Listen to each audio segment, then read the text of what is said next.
Enkola eno empya yateeka emikutu gya terefayina gyonna ku mayingo amapya ekyaleetawo ekibululu mu mikutu gya terefayina egimu. Kino kyava ku nsonga nti abantu bangi baali tebannaba kwetegekera nkola eno. Oluvannyuma lw'abantu okwekubira enduulu ku nkola eno, ekitongole kisazeewo okukola emisomo mu bantu bonna okusobola okwanguya eby'empuliziganya wonna.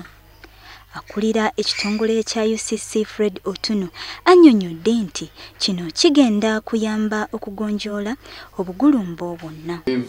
Known to all of you.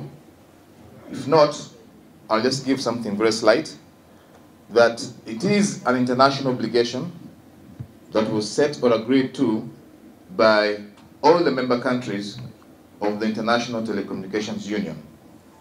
The ITU is a UN specialized body that regulates or governs communication globally. It's based in Bano begasse wamu n'ekitongole ekya Zuku okubunyisa emisomo gino. Ono ayongedde n'annyonnyola nti baakwongera okusomesa abantu okusobola okutegeeza abantu ebirungi ebiri mu nkola eno. Enkola ya digito yatandika mu Kampala n'ebitundu ebiriraanyeewo era nga mu bbanga lya myezi 2 ebitundu by'omu byalo nabyo bigenda kufuna ku nkola eno. Function that we had previously during the analog broadcasting era, but with digital broadcasting you can have HD, which is better sound and picture quality.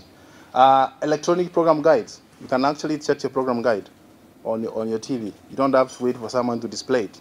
Akulira Zuku Makombe Jad alaze emigaso egiri mu kudda ku digito nga egimu ku gino mulimu okufuna ekifaananyi ekirungi era n'okusobola okwesalirawo ky'oyagala saako n'okufuna amawulire mu bwangu nga bw'oyagala.